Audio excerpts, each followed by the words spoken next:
എല്ലാ കൂട്ടുകാർക്കും ചാനലിലേക്ക് സ്വാഗതം. ഇന്ന് നമ്മൾ ഒരു പേപ്പർ ഫ്ലവറുമായിട്ടാണ് വന്നിരിക്കുന്നത്. ഇത് എളുപ്പത്തിലുണ്ടാക്കാവുന്ന ഒരു ലോട്ടസ് ഫ്ലവറാണ്, താമരപ്പൂവ്.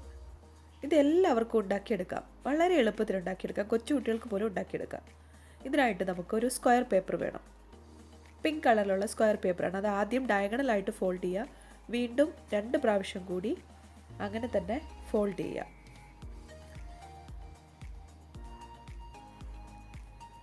ഒന്നും കൂടി ഫോൾഡ് ചെയ്തിട്ട് നമ്മൾ ആ പെറ്റലിൻ്റെ ഒരു പകുതി ഭാഗം അവിടെ വരച്ചെടുത്തിട്ട് അത് കട്ട് ചെയ്തെടുക്കുകയാണ് ചെയ്യുന്നത്.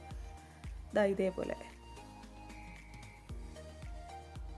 അതിനുശേഷം ഓരോ പെറ്റലിൻ്റെ ഇടയിലുള്ള ഭാഗം കുറച്ചും കൂടി അകത്തേക്കൊന്ന് കട്ട് ചെയ്യണം. ഇനി നമ്മൾ ആ ഫ്ലവർ ഓപ്പൺ ചെയ്യുക. എന്നിട്ട് ഓരോ പെറ്റലും നമ്മൾ ഒന്നും കൂടി നല്ല രീതിയിൽ മടക്കുക. അതിൻ്റെ ആ മിഡിൽ ഭാഗത്തൂടെ നമ്മളൊന്ന് ഫോൾഡ് ചെയ്തിട്ടുണ്ടായിരുന്നു. അപ്പോൾ ഇതേപോലെ എല്ലാം ഒരേ ഡയറക്ഷനിൽ അകത്തേക്ക് മടക്കിയിട്ട് പുറത്ത് ആ ക്രീസ് നല്ലതായിട്ടുള്ള ആ ഫോൾഡ് നല്ല രീതിയിൽ നമ്മൾ മടക്കിയെടുക്കുക. ഇതുപോലെ പിങ്ക് കളർ അല്ലെങ്കിൽ വൈറ്റ് കളറ് 3 പെറ്റൽസ് ഇതേപോലെ സെയിം സൈസിൽ നമുക്ക് ഉണ്ടാക്കിയെടുക്കണം. ഇത് കൂടാതെ ഇതിൻ്റെ യെല്ലോ കളർ പേപ്പർ വെച്ചിട്ട് 2 എണ്ണം നമുക്ക് ഉണ്ടാക്കണം. ഇത് 15 സെൻറ്റിമീറ്റർ ഉള്ള സ്ക്വയർ പേപ്പറാണ്. ഇതും അതേപോലെ 3 പ്രാവശ്യം മടക്കുക, ട്രയാങ്കിളായിട്ട്. എന്നിട്ട് വീണ്ടും ഒരു പ്രാവശ്യം കൂടി ഇതേപോലെ മടക്കിയിട്ട് നമ്മൾ ആ പെറ്റലിൻ്റെ ഹാഫ് പാർട്ട് വരച്ചിട്ട് കട്ട് ചെയ്തെടുക്കുകയാണ് ചെയ്യുന്നത്.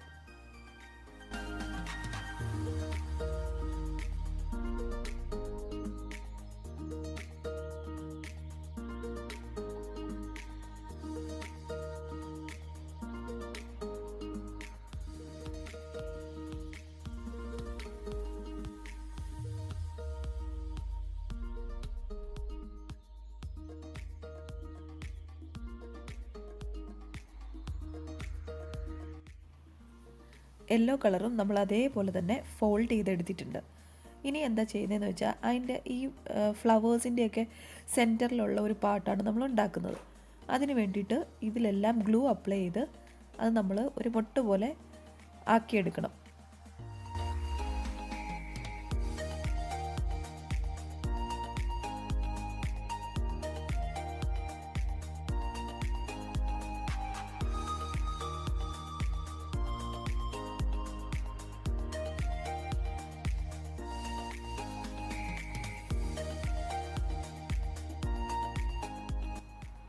അത് ഇതേപോലെ ഒന്ന് പ്രസ് ചെയ്ത് അത് നല്ല ഷേപ്പാക്കി എടുക്കുക.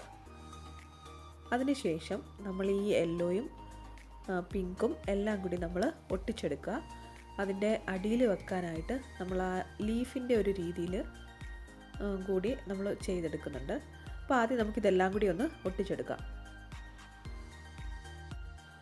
നമ്മളുണ്ടാക്കിയ ഈ പിങ്ക് കളർ അല്ലെങ്കിൽ വൈറ്റ് കളർ പെറ്റലാണ് നിങ്ങളുണ്ടാക്കിയെങ്കിൽ അത് 2 എണ്ണം കമത്തിയ രീതിയിൽ വെച്ചിട്ട് വേണം ഒട്ടിക്കാൻ.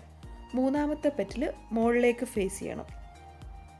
അങ്ങനെ വേണം നമ്മൾ ആ പിങ്ക് കളർ ഒട്ടിക്കാൻ.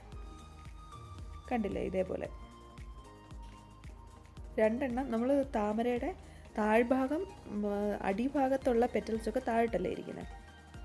പിന്നെ യെല്ലോ കളർ കമത്തി വെക്കുക, പിന്നെ അതിൻ്റെ നടുക്ക് ആ മുട്ടും കൂടി വെക്കുക. അപ്പോൾ നമ്മുടെ ഫ്ലവർ കംപ്ലീറ്റ് ആയി. ഇനി അതിൻ്റെ താഴത്തെ ഇലയും കൂടി ചെയ്താൽ മതി.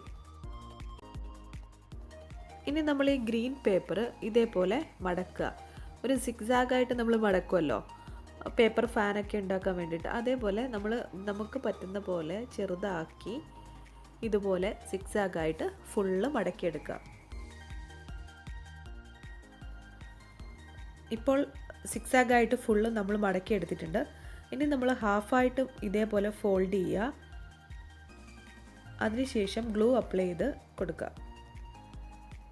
ഇതുപോലത്തെ 1-2 എണ്ണം കൂടി നമുക്ക് ഉണ്ടാക്കാം. അത് നമ്മൾ എത്രമാത്രം വലിപ്പമുള്ള ആ രീതിയിലാണ് നമ്മൾ ഉണ്ടാക്കാൻ ഉദ്ദേശിക്കുന്നതെന്ന് വെച്ചാൽ ആ രീതിയിൽ നമുക്ക് ചെയ്തെടുക്കാം. ഇവിടെ ഇപ്പം ഞാൻ 2 എണ്ണമാണ് ഇതിന് വേണ്ടിയിട്ട് യൂസ് ചെയ്തിരിക്കുന്നത്. അത് രണ്ടും കൂടി ഞാൻ ഗ്ലൂ അപ്ലൈ ചെയ്ത് അതൊരു സർക്കുലർ ഷേപ്പിലാക്കി എടുക്കുന്നുണ്ട്. ഇനി ഇതിൻ്റെ മുകളിലേക്ക് നമ്മുടെ ലോട്ടസും കൂടി വെച്ച് കഴിഞ്ഞാൽ നമ്മുടെ വർക്ക് കംപ്ലീറ്റ് ആയി. അപ്പോൾ എല്ലാവർക്കും ഈ വീഡിയോ ഇഷ്ടപ്പെട്ടു എന്ന് ഞാൻ കരുതുന്നു. വീഡിയോ ഇഷ്ടപ്പെട്ടിട്ടുണ്ടെങ്കിൽ എല്ലാവരും ഒന്ന് ലൈക്ക് ചെയ്യുക, ഷെയർ ചെയ്യുക, കമൻറ്റ് ചെയ്യുക. പിന്നെ ചാനൽ സബ്സ്ക്രൈബ് ചെയ്യാനും മറക്കരുത്. അപ്പോൾ നമുക്ക് ഇനി അടുത്ത വീഡിയോയിൽ കാണാം. Take care. ബൈ.